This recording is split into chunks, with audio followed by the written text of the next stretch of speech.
Et salut à toi, j'espère que tu vas bien. Aujourd'hui c'est lundi et comme promis on attaque la fabrication des garde-corps. Je vais t'expliquer tout de suite comment je vais procéder, c'est parti. Bon alors j'ai sorti tout mon matériel, aujourd'hui il ne devrait pas pleuvoir. Par contre à partir de demain c'est le déluge. Et après-demain ils ont même annoncé de la neige. Donc j'ai intérêt en fait à faire toutes mes grandes pièces aujourd'hui dehors. Parce qu'après je vais être bloqué toute la semaine dans l'atelier. Alors j'ai tout sorti, j'ai sorti la radiale, j'ai sorti la rabot d'égo.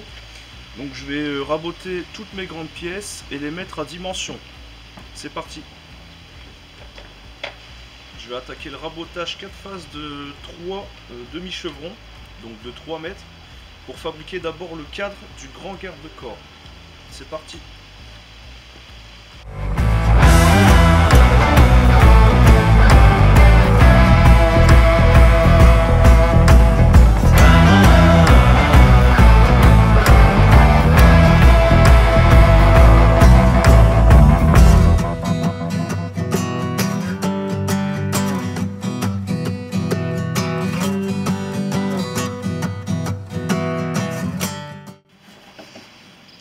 Maintenant que toutes mes faces sont rabotées, je vais pouvoir mettre tout mon cadre à dimension. Voilà, donc j'ai coupé deux côtés donc qui formeront l'angle droit de mon triangle. Je les ai maintenus ensemble avec une équerre et je vais maintenant trouver l'hypoténuse du triangle, puis la couper. Donc le cadre principal du garde-corps est assemblé. Donc mes angles sont nickel, je suis bien content de mon boulot, franchement c'est impeccable. J'ai mis des vis pour le maintenir en place et maintenant grâce à ça je vais pouvoir dessiner les deux garde-corps qui vont venir se placer à l'intérieur, les deux parties. Voilà un peu le tas de bois que j'ai à raboter sur 4 faces. Donc je vais m'occuper de faire ça et après on pourra passer à la fabrication de la structure à l'intérieur du grand cadre. C'est parti.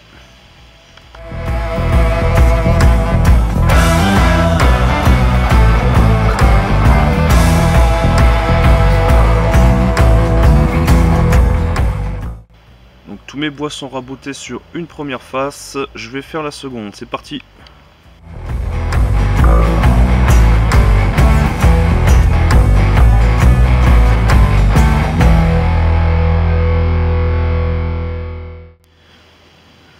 Et voilà, donc tous mes bois sont rabotés sur déjà deux faces. Je vais maintenant procéder au rabotage des deux dernières faces. Je vais te passer tout ça parce que je pense que tu n'as pas trop d'intérêt à voir des bois passer dans une machine pendant des minutes et des minutes, ça sert à rien. Donc je fais tout ça et je te reprends juste après, c'est parti. Et je viens de regarder la météo sur mon téléphone, je me suis rendu compte que demain, ouais, ça allait être vraiment pas possible de travailler dehors. Donc ce que je vais faire, c'est que je vais aussi raboter tous les bois qui me serviront pour l'étage. Donc ça me fera au total 40 demi-chevrons que j'aurai rabotés sur 4 faces, en sachant que parfois il faut passer 2 fois le bois dans la machine. Donc je te laisse calculer, ça va faire une sacrée série de rabotage. Bon, en tout cas je te passe tout ça, comme ça on se retrouve juste après pour quelque chose de plus intéressant, tu verras.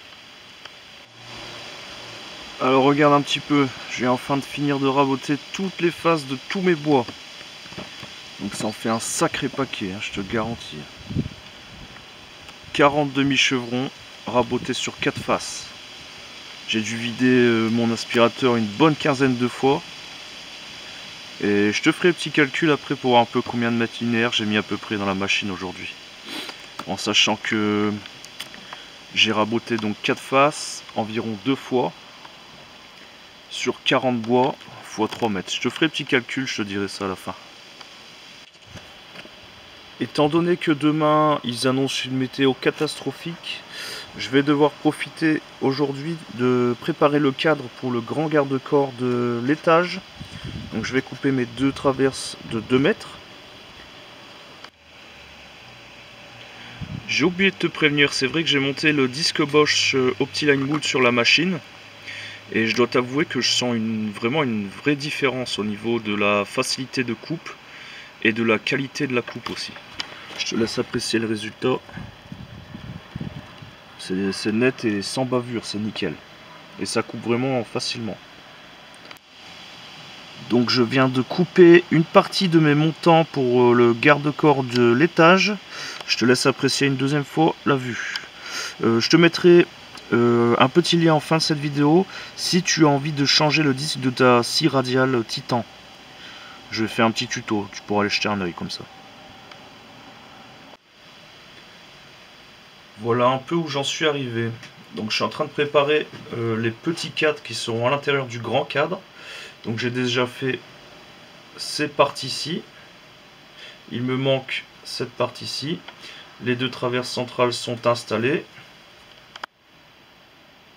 Idem pour la petite partie, donc il me manquera que la traverse qui va venir se placer ici. Je vais te faire un petit zoom pour que tu apprécies un peu le travail des angles que j'ai réalisé. Regarde ici un petit peu comme ça va tomber, donc il n'y a rien qui est fixé pour l'instant, c'est juste un assemblage à blanc pour me permettre de mesurer mes angles. Donc ici on tombe impeccable, là-bas on tombe également impeccable. Dans le petit coin, tu vois, j'ai dû faire une coupe qui est impeccable. Pareil pour là-bas tout en haut et ici. Donc pour finir aujourd'hui, je vais terminer donc l'assemblage, enfin plutôt les découpes des deux traverses hautes qui seront ici. Et après ça y est, pour aujourd'hui c'est bon. Voilà, donc mes deux cadres sont complets. Aujourd'hui j'aurai aussi raboté tout le bois dont je vais avoir besoin. J'ai donc préassemblé ces deux cadres. Demain il me restera plus qu'à combler les espaces avec un assemblage mi-bois aléatoire de chaque côté. Donc on a bien ici deux parties indépendantes. Et j'ai déjà aussi préparé tout le bois que je vais avoir besoin pour le cadre du garde-corps de l'étage. Donc demain il me restera à l'assembler, je vais devoir couper les poteaux, faire les quarts de rond un peu partout, je vais sûrement casser toutes les arêtes, je vais voir comment ça rend, et si je pense que c'est nécessaire, je le ferai. Ce sera une finition un peu plus douce, un peu plus sympathique au toucher, je pense. Voilà, donc dans la prochaine vidéo, tu verras l'assemblage de ce garde-corps-ci. Je sais pas si j'aurai le temps demain de faire tout le reste parce que les jours sont courts en ce moment. Et le temps est vraiment mauvais, donc je vais être enfermé ici. J'espère que ça va pas m'handicaper plus que ça. Je vais essayer d'avancer au plus. De toute façon, j'ai que une semaine pour faire tout ça. Il faut que ça soit posé fin de semaine. Et voilà, donc on va faire le maximum. En tout cas, si tu as aimé la vidéo, n'hésite pas à t'abonner. Ça me ferait super plaisir de développer un petit peu la chaîne. Mets-moi un petit pouce bleu, ça me fera aussi plaisir, je t'avoue. Et mets-moi des commentaires. Si tu as des questions, je te répondrai, t'inquiète pas. Dis-moi si tu as aimé aussi mon petit bonnet. C'est mieux comme ça que d'avoir froid toute la journée, je te garantis. J'ai mon nez gelé. Il n'a pas fait fort chaud aujourd'hui. Peut-être 7-8 degrés, je pense. Toute la journée dehors comme ça. Ah oui, je dois aussi te calculer combien de mètres linéaires j'ai passé dans la machine. Attends, je vais calculer ça en vitesse. Donc j'ai calculé à peu près. Donc on avait 40 demi-chevrons de 3 mètres que j'ai raboté, donc que j'ai passé environ 2 fois dans la machine sur chaque face, en sachant qu'il y a 4 faces. Ça me fait environ 960 mètres linéaires. Je pense qu'on est un peu plus parce qu'il y a certaines traverses que j'ai passé au moins 3-4 fois sur chaque face. Donc on n'est pas loin. Autour du kilomètre aujourd'hui on a fait. Pas mal. Bon, je vais quand même tout ranger, tout rentrer, remettre tout en place pour demain. Et après je vais seulement aller monter la vidéo et faire encore ce que j'ai à faire. Je vais pas encore aller coucher tôt aujourd'hui. Mais bon, c'est pour le plaisir. Merci à toi, bonne soirée. J'ai pas trop fait gaffe mais il fait déjà bien noir en fait. Bon bah on va tout ranger comme je t'ai dit et puis à demain. Bonne soirée, bonne nuit.